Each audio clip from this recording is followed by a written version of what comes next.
everybody, it's John and Mercedes from RV Odd Couple. Welcome back to our series, and if you haven't yet subscribed, please do so. Everything we do is about RV full timing. With a toddler and a dog. And a dog. We wanted to run this series about purchasing our first RV and the mistakes that we made. Quite honestly, some pretty embarrassing mistakes. Yeah, I think that we did a lot of research. We watched a lot of YouTube videos, but we didn't know these things, and it's embarrassing to admit it, but we're really hoping that this helps you. And this is actually part of a two-part series. So one part is where we're totally embarrass ourselves and admit things on YouTube that we probably would never dream of admitting, and we really admit our mistakes. But then on the other series, we talk about what we did right. So this is all about mistakes that we've made. We actually took our time. We sold our house. I wanted to buy an RV and move into the full-time living right away. My wife wanted to transition into it. She won that battle. We rented a place and we started doing the research. And I'm so glad that we went the way that she wanted us to go, because I'm just let's go, let's go. And she's more, she wants to do the research and she wants to make lists and goals and go slow. So the number one thing to do is to go slow with everything. But we started looking at Class A's, Class B's, Class C's, and we wanted to figure out what was going to work best for our family. And we went to 3 or 4 different dealerships over a 2 or 3 month period to start looking at them. And then we were going to pull the trigger on a Class A, and then my wife just one day at Gresney's in Nokomis went onto their lot, jumped onto a fifth wheel, and we both fell in love.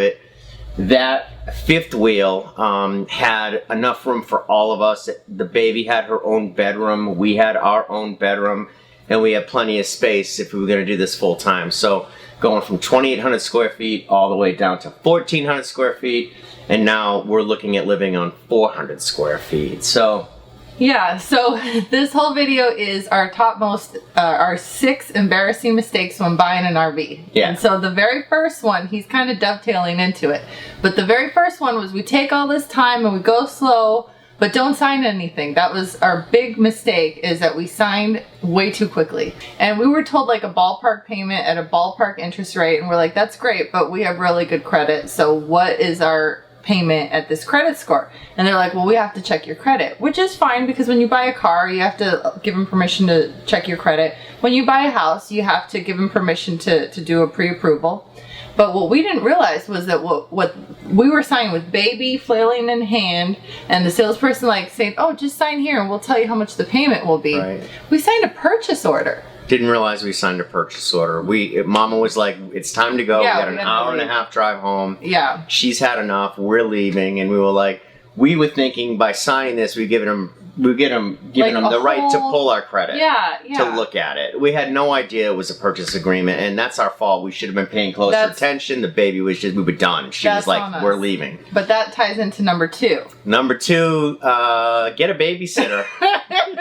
Because we can't blame the baby for everything, but in our, we were so far away from the location that when you add an hour and a half driving each direction, and then the time it takes to check the places, just get a babysitter. Get a babysitter. No distractions. You need to be at the top of your game. It takes time. And you're going to be making a large purchase like we did. In our case, it was a $70,000 purchase when we added all the bells and whistles and everything that we wanted.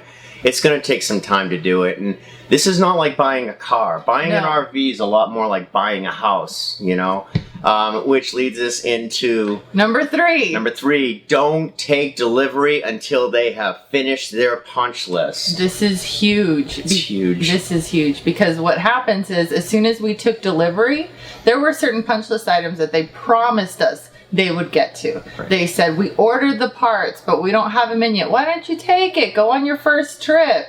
Well, we didn't realize this since we had signed and we couldn't take it because they didn't have parts. And then a week later, we were able to finally take it. We had a rough experience. But anyways, there were still some items that hadn't been taken care of. When it was in their possession, they were on the hook. They were legally obligated, and we should have kept it where they were on the hook. Yeah. Not put it on us. Never took possession. And when we We went to take possession one day, it still wasn't ready. Yeah. Hour and a half drive. We go back home. We're like, it's okay. Yeah. Then we filmed this. We're gonna put some clips of that drive down there. Second time we go back to pick it up, we get there. There's more problems. I'm getting ready to load the truck up, the RV on my truck to pull it out of there, and we notice a hydraulic leak in one of the auto leveling systems in the back. Yeah. So I went and got the manager and said, there's something wrong. And he's like, just take it, we'll fix it later. I'm like, no way, man. Yeah. So long story short, we go out to have dinner, we come back, and they actually created more damage. Yes. They backed it in while they were going to repair the hydraulic lifter, and they backed it into the top of one of the sheds, and it broke the ladder on the back, and they dented the front of the rig above the top of the master. Yeah, they were trying to get it all. It was already past 5, and they're trying to force it. And just don't force anything, especially with such a large purchase like this. The part that's even worse is so we get it. I didn't, we're racing against time now. We go out to dinner. It's our first time. We know we're going to have to figure out how to park this rig. We had a spot at an RV park about 20-30 minutes away in Punta Gorda. And we were racing against time now for light, especially setting this up for our very first time. So we took delivery. On the way out, we didn't even know that the ladder was broken. And some guy is running behind us, waving us down, and we stop like something's wrong. He's like, your ladder's broken. And then the general manager comes out and says, we're really sorry. We backed into... And at least they admitted they had done it, but I would have drove off and we wouldn't even have known. Without realizing the ladder was... Right. Yeah. So the other thing about RVing, check everything 3 times. Yeah, whether you're parking a unit or rather before you're going to pull your unit out, walk around 3 times. Yeah. Make sure everything's attached, that nothing is attached to be safe. And so the fourth one is... Don't get too excited or feel obligated.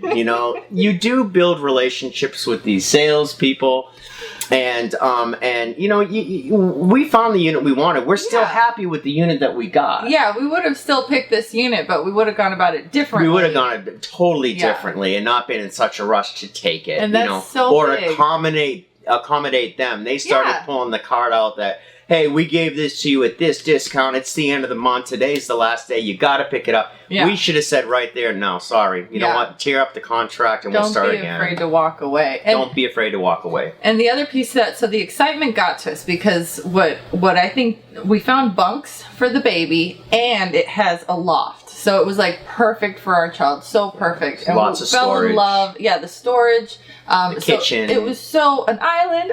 Yeah. So it was so exciting. But that excitement kind of, we weren't thinking completely. And the other piece to that, as far as the obligated, because the salespeople are nice people. And sometimes you're like, man, they took so much time with us. But that's their job. That's their job, is to spend that time with you. Right. So you don't owe them anything. And we got into a large financial commitment to get this with the insurances and all the other stuff. So don't feel like you owe them anything, because you don't. And if they wasted a day showing you RVs, that's kind of their job that comes with the territory. So don't feel obligated to a stranger that gives you a couple hours of their time. Or to the campground that you've already canceled to redo a week later, and then you're rushing against time. But the truth is, we were excited to sleep in our new RV that night. So excited. And so we put up with a little bit more than we should have, and we're probably sorry that we didn't. And then the fifth thing, shop the dealers. Yes. We decided to go with Camping World because they are the largest dealer.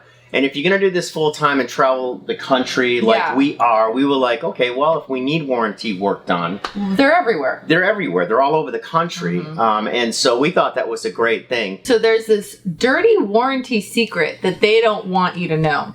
When you go to buy your RV, they'll say, hey, we have a warranty protection package. And they offered us one for tires, which blowouts happen. So we were really interested in that. They offered a cosmetic one, which with a toddler, that was very interesting too. And they offered a repair, general warranty. Mechanical. Yeah. Structural. Exactly. And it added almost like 10 grand to this loan. So it was a big expense, but we figured, we'll be secure, and there's a Camping World in almost every state. So this is the way to go. But what they don't tell you is that you're paying like 10 grand for a warranty that for like a bolt, a $3 bolt, they'll have you waiting for months, and they don't care because they played this game. Right. And then the other thing is that they take that warranty and they spread that warranty cost over the 20-year. We did a 20-year loan on ours because they gave us a super cheap rate. Money's cheap. So we put some cash down. We got a payment that we wanted. They lowered their interest rate.